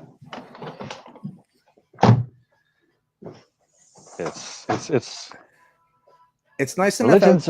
Religion's an interesting thing, whereas spirituality is more of like it should be the baseline, so to speak. Well, spirituality is more the internal questions that you have within yourself, where religion is the external actions of those said questions. Really, when I look at it, that's what I think about. That's what I think about when I think about that stuff. It's what makes sense to me. So what's on the agenda? What's on your agenda for today, other than laundry? Not a whole lot. Just taking it easy. Maybe have a nap. I'm getting old. Maybe have a nap. Lay down for a bit. Chill out, relax. Yeah. What time is it there? You're what? It's 1:45 to noon. Yeah, 1:45 to noon. It's almost 2 here. Quarter to 2 here. 2 hours. Yeah. 2 hours. I'm gonna start rolling my cigarettes now. Get it done. Get it out of the way. That way I can crush my walk. I don't know. See how she goes. And the one thing I want to challenge you on too is Harper was definitely not the best Prime Minister of Canada. Harper, no? Oh no. God no. No. He was the one that implemented the foreign worker program with Jason Kenney. Okay. And the Trans-Pacific Partnership. And under which prime minister did the economy do the best within the last 20 years? Economy-wise, Harper. 20 years. Economy-wise, Harper. Because that's all I think about. Yeah. When I hear it, that's what I think. Diefenbacher was probably the best prime minister we've had. Yeah, but when he was that? still had a whole lot of flaws. I think in the 70s. Yeah, 60s, 70s, Yeah. somewhere around there. I don't know when. That's like why. politics has changed so much. Oh yeah, over the years. Well, it's funny because like, if you look at Trump, he's literally, he hasn't changed. He's a 90s Democrat. Yeah. And people are freaking out. It's like, he was you guys. Yep. Not that long ago. Like, and he hasn't changed. That's the difference. He hasn't changed. He's still a classical liberal, but you could almost say, right? Yeah. Not even. But you could say, we could just say he's a classical liberal. Yeah. And that's the classical liberals are the ones that are, when you call a classical liberal a Nazi, it's like, well, wait a minute. Like, yeah, that's a bit of a stretch, don't you think? It's a bit of a stretch. They're a little classical liberal, in my opinion, is a little right to the leftists that were the Nazis. Yeah, a little right to the leftist Nazis. That's a good way of looking at it. Yeah, because I look at the political spectrum as authoritarian to like the definition of anarchy, no governance. Yeah, laissez-faire. Yeah. You have. Did you ever watch those? I've done videos on them in the past with the. Actually, they're probably gone now, but Kurt Levin, the experiments that he did for change management, just fucking blows me away when I think about change management. I gotta find those videos and play them again because there's one there was an experiment done on kids in Russia, and they had 3 classrooms, and each classroom had a different style of governance. And then you had dictatorship where the teacher was micromanaging all the kids, and then you had the democracy where she was playful and took the kids' suggestion and they all had fun. And then you had laissez-faire where she would just go in and read a book and just let the class go into fucking chaos. And I remember watching this experiment that she would just cycle through each room, and each room was a different classroom, which would act a different way. And the one that was laissez-faire, she was sitting there reading a book, the fucking class was going stupid, and there's this fucking blonde kid just freaking the fuck out, not like like totally. It was fucking. It's so disturbing to watch. I gotta find it and show it again because it's fucked up what they did with those kids. That's why you can't have like a pure anarchy society, because the closest one we have today is probably Somalia. Well, I mean, what happens is that when you get into laissez-faire, you get into pure anarchy. What happens is that's where a dictatorship comes in, because people will look toward order because there's too much chaos. And what they do is they you could almost look at it like a relationship. With relationships, the more codependent you are of a personality, the more you will look for a narcissist on the other side of the spectrum to compensate you. Opposites attract. It's just the fact of what happens. So you could say that the more that there's chaos, the more that they will look for a dictatorship. And the more that is more democracy, the more it's balanced. So the more into laissez-faire, more into anarchy we go, the more the people will look for a relationship with someone who is more of a narcissist because of the chaos that's happening around them. They can't handle it. It degrades the social contract that everybody brings, kind of. That's right. Unconsciously accepts. Yep. That it's the social contract. I'm at peace with my neighbor. We have there's an unwritten social contract between me and my neighbor that we will live at peace. Yeah. So, and that's the same thing with the city and nations and da da da da. Once that social contract, you start infringing or breaking that social contract, that's when wars happen and chaos begins. Yeah, because that's where I get my kind of my libertarian thing. It's like, I look at the bare individual, and then I try not to group people together unless there's no chancing, like say, ISIS or Khalistanis or the Ku Klux Klan, where you've got these collectivism, which I think is not a good thing for society, because then it's not so much isolation, but it's more of like othering. That's the word I'm looking for. Othering. Oh, the othering. Well, that's why there has to be balance there. Like you can't have full libertarianism, which is obviously leads into fucking anarchy anyway. Full libertarianism leads into anarchy. For the it's like it's basically like a step away, because it's sorry, it's based on social contracts, whereas anarchy doesn't have that.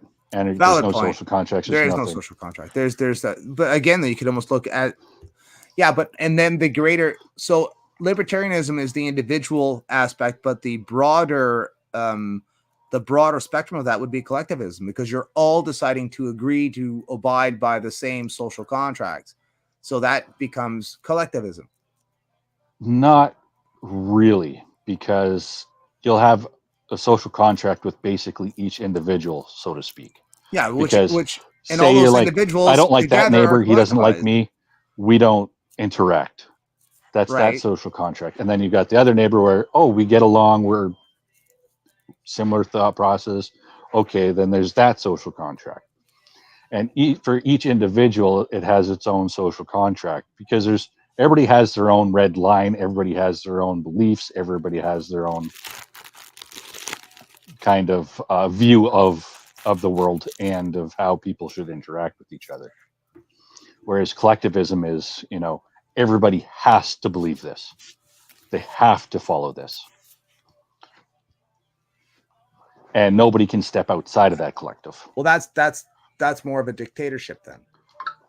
Yeah. So collectivism would always end up in the collectivist side. So whether it's like communism, I don't know if I fully Palpacy owned fucking like a theocracy where it's theocracy, yeah. But a theocracy is Again, less I of a think- dictatorship than, say, communism or a monarchy. Again, is though, kind it of looks down to me interesting. look like internal rules and external rules. My internal rules, I abide by my own internal rules.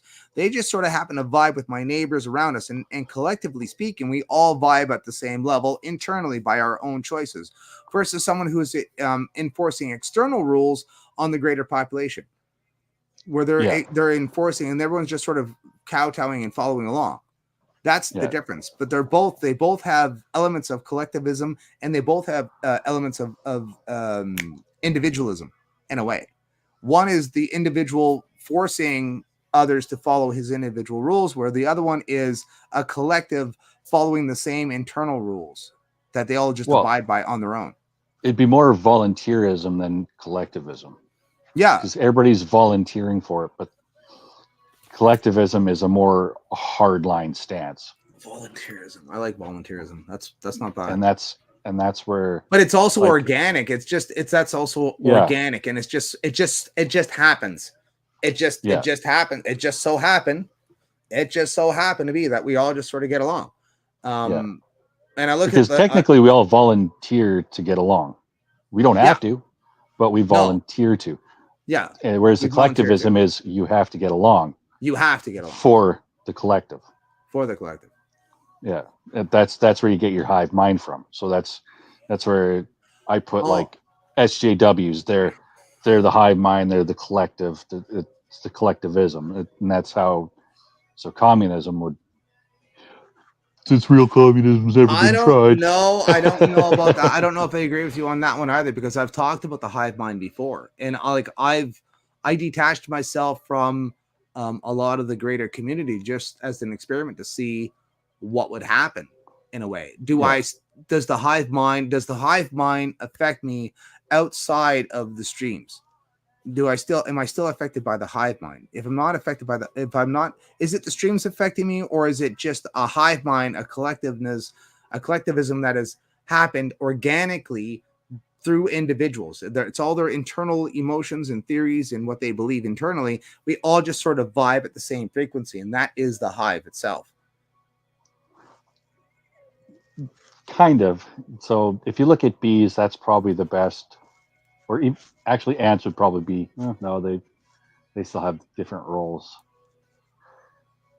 So I would go with bees would be a good example of kind of like the hive mind, where they all have purpose, they all do their purpose, and then that's that. Ants are similar, but everybody has different roles that they play. So that's more of like collectivism. And then you've got, because collectivism is still different than, say, tribalism.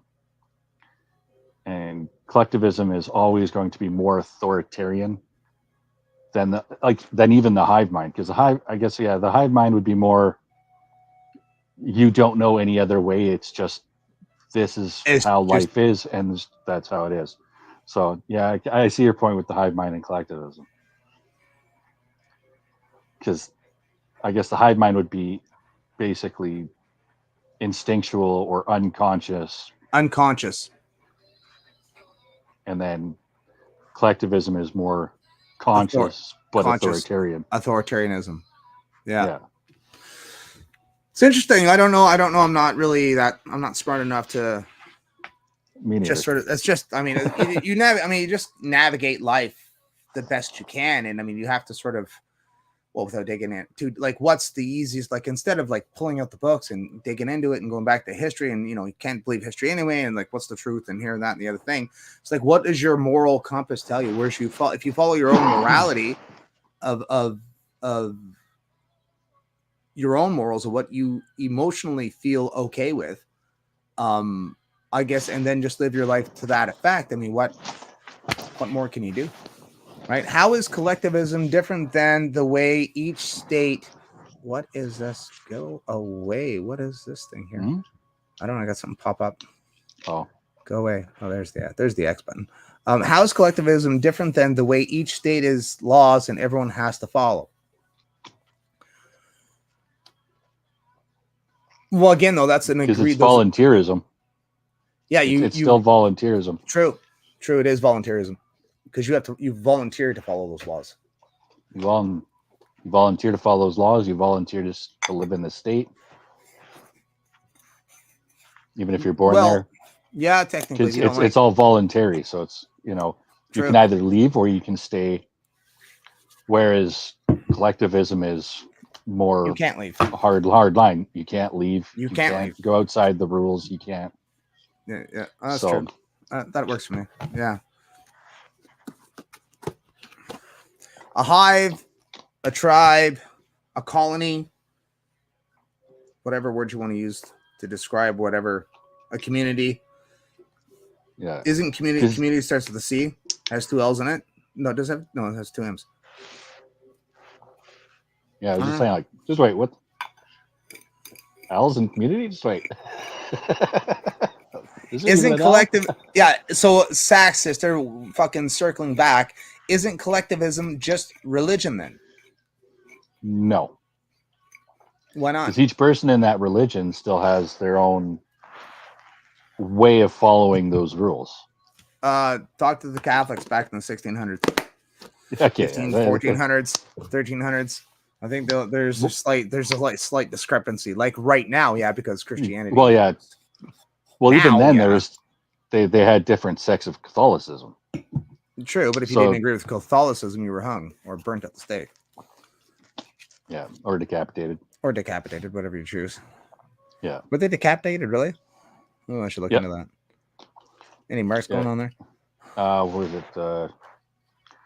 There's one. It was within the Viking era, and they all refused. So there's like a whole group that were decapitated. It's just either convert to Catholicism or Christianity, or die. Convert or die. And they chose death. We don't have time. We don't have time to like sit here and make sure that there's actually really good. I don't watch Disney anymore. But even then, I wouldn't say it was collectivist at that time either, because you might have not arguments, but debates on the teachings and what they represent. True. Like there were some hard lines within that, but there was still a lot of things that were open to being debated on an intellectual level where it's not blasphemous that deserving of death. Mm-hmm. So there is still a different thought process. That is it not? Is it not basically picking the state over the people? Collectivism? Mm-hmm. One is about the individual person. The other one's about the state or the collective. Like one is about the collective. Statism is a bit different because it's even different. Like there's little nuances that are a bit different. Well, I than, look at say, the like nationalism or stuff. Because actually, Tim Moen described the kind of like the atheists in a way where they're not just atheists; they're state theists. Oh, state theists. So they worship the state because they don't have any beliefs. So the state becomes their god, their religion. Is that what collectivism is? Well, the worship of the collective versus the worship of the individual. I would agree. So yeah, one way to look at it. Says the two working class men, just trying to figure out. All right, it's been 2 hours. We'll end it there. It's not bad. That worked well. We'll see how we do on Rumble. We'll see how we do, and maybe we'll come back next Sunday if I'm not busy. We'll go from there. We'll just see how she goes for our Sunday streams. That's it. Peace out. Let's go back to stage there, Tasma man. Thanks for everyone coming out. Koala Mama, and over there in Rumble, and Sass Sister for chatting, and James Edwards and Taz and Nico, of course. Always a pleasure. Peace out, people. Talk to you later.